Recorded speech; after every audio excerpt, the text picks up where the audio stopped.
As soon as the Yak-38 entered service with the Soviet Navy on board their small Kiev-class carriers, it was fairly obvious that something better would be needed for anything beyond basic interception and light strike duties. They also realized that a larger carrier would be needed, and throughout the late 1970s into the 80s, several projects were started for new aircraft and new ships. The Sukhoi Design Bureau's contribution to these efforts was to navalize the Su-27 and produce a version suitable for carrier operations. This ended up being a fairly significant project, since the Soviets' previous carrier experience only involved light VTOL aircraft. Significant changes to the base model Su-27 were needed, and the project suffered significant delays due to inadequate funding. The new plane, under the designation Su-27K, first flew in late 1987 and began land-based trials to prepare it, and its pilots, for carrier operations. On November 1, 1989, the Soviet Navy performed its first ever conventional aircraft carrier landing, and soon after performed its first ski jump takeoff.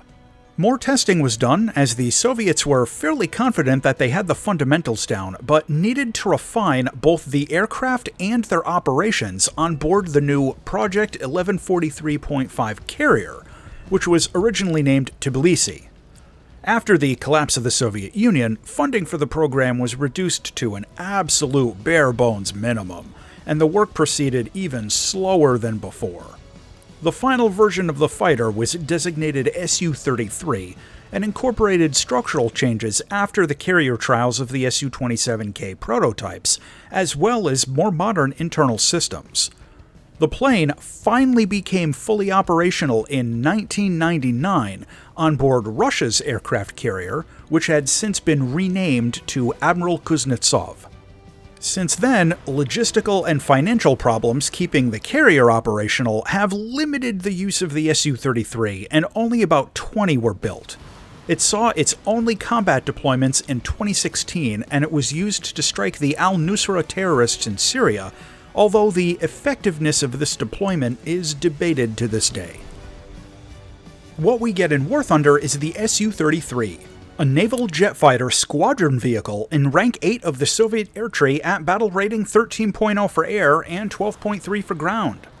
This jet gets a full ballistics computer, an EEGS, and the SPO L-150 radar warning receiver, which is a fairly modern directional-based unit that can detect C through J-band.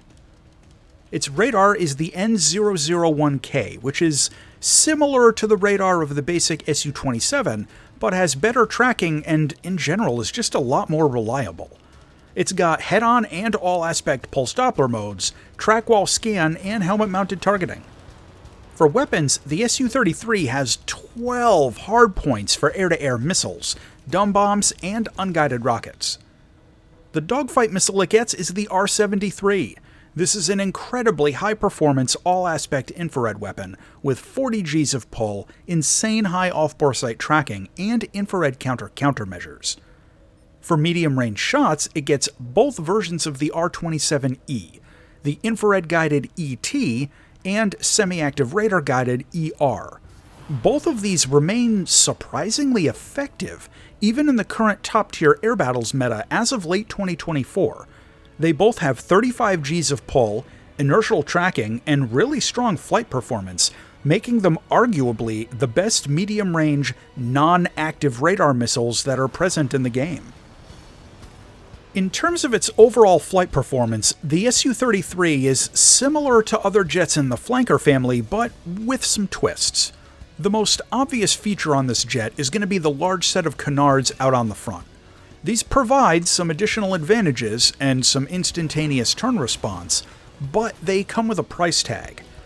Remembering that this is an enormous and heavy aircraft, it's going to bleed off energy really hard in high AOA turns and harder than normal even in more gentle turns. The engine power is fine, but not great. You can reliably punch the throttle to build up speed in normal flight, but in a sustained dogfight, the Su-33 is going to run out of steam after just 2 or 3 maneuvers, and then you'll be stuck in a slow crawl. Now the good news is, because of the slightly larger wing area and the canards, the jet maintains a fair amount of controllability at those low speeds, but the responsiveness is going to be significantly reduced and it can still be a struggle to regain lost energy. It's better than a lot of the jets it faces down below 350 kilometers an hour, but still not really good at those speeds, and you should really try hard not to dip that low if you can avoid it. Another factor to mention is pilot blackout. The footage in this review was captured with a maxed expert pilot, but not upgraded to ace. And as you can see, I'm blacking out all the damn time, even sometimes without aggressive control inputs. The highly responsive controls at medium or higher speeds generate really excessive G-forces in this jet, and if you're planning on seriously using this plane over the long run, I strongly recommend upgrading the pilot as far as you can. Taking this thing out into air battles might surprise you. Now, because of its BR, it's going to get matched into fighting active radar missiles, and stuff like Eurofighters and Rafales that can usually dunk on it in a one-on-one. And at a quick glance, you might think that this thing is DOA dogshit hot garbo because of its reliance on the R-27. Nothing could be further from the truth. You just have to adapt your tactics. I had a lot of really good success in this jet by playing the opening phase of the match a little bit more conservatively and defensively, usually flying out really wide, then after the battle had developed, going super aggressive coming in from the side after most of the other planes had used most of their AMRAAMs and Micas. The insane speed of the R-27ER, combined with the upgraded radar set, allows the Su-33 to mop up air kills better than you probably expect. Now, even though you can only have one of them going at a time, the 27ER's speed and reduced flight time mean that if you're using them at shorter ranges, like under 10 kilometers, you can fire off shots fairly quickly. And because you can fly out with 12 missiles, you can afford to take riskier shots than a lot of the other planes. And you can see me doing this in the match footage I included, intentionally firing throwaway shots just to keep the pressure up. And hey, maybe you get lucky with one. In fact, if you find yourself scoring off with someone even during the early phases of the match where I suggested being a little bit more conservative, you can easily afford to throw out one or two shots at them just to push and force them into defensive gameplay while you close the distance. Plus, it still gets those R-73s for close-up knife fights, and it can pull off some insane high off-bore sight kills if you get within 3 kilometers. Another factor to think about is the reduced countermeasure count compared to a lot of the other Rank 8 jets.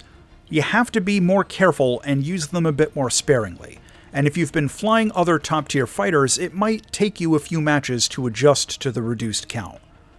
The last thing I want to mention actually ends up being pretty important in this one. The current auto mode switching on high-tier radar sets can sometimes throw your target lock into IRST mode without your input, and you really can't prevent it from doing this. Normally, this wouldn't be a huge problem, but you can't use the IRST to guide an R-27ER. So if you find yourself locked but unable to fire, or if your missile isn't tracking, check the mode and either switch manually or relock to solve the problem. The good news, though, is that since the R-27ER has inertial tracking, you can afford to lose your radar lock for a few seconds without spoiling the entire missile shot. Visually, I've always liked the flankers, and this remains a really nice-looking jet. The paint job you get for it is pretty decent, but unfortunately, no custom skins or anything, so you might have to hit up War Thunder Live. Maybe more to come later. Landing is going to be similar to other Su-27 family jets, but a little easier. It's still really heavy, and you've got to watch the throttle, but the increased lift from the wings and canards allows you a bit more controllability at lower speeds. You can safely drop the gear at about 700 kilometers an hour and landing flaps at about 600. Flying the Su-33 in VR is a fairly good experience. The visibility is decent, it's got an MFD in a convenient spot, and a useful heads-up display. Of course, it's the Soviet style with the radar scope overlaid on it, so that might take you a little time to get used to, but really no big complaints about flying this one with the headset. To close out on the Su-33, this jet gets an enormous supply of air-to-air missiles. It has excellent dogfighting agility, and it's got a fairly good radar set for the Soviet tech tree. However, it doesn't get any active radar missiles. It's a large, heavy target, and its supply of countermeasures is comparatively low. The final verdict on the Su-33 is that this jet is definitely off meta for its BR, but you can still be successful with it if you practice and adjust your tactics just a little bit. Not a bad pick if you want a high-tier jet for a squadron vehicle. As always, thanks for watching, and if you enjoyed this video, check out this other one.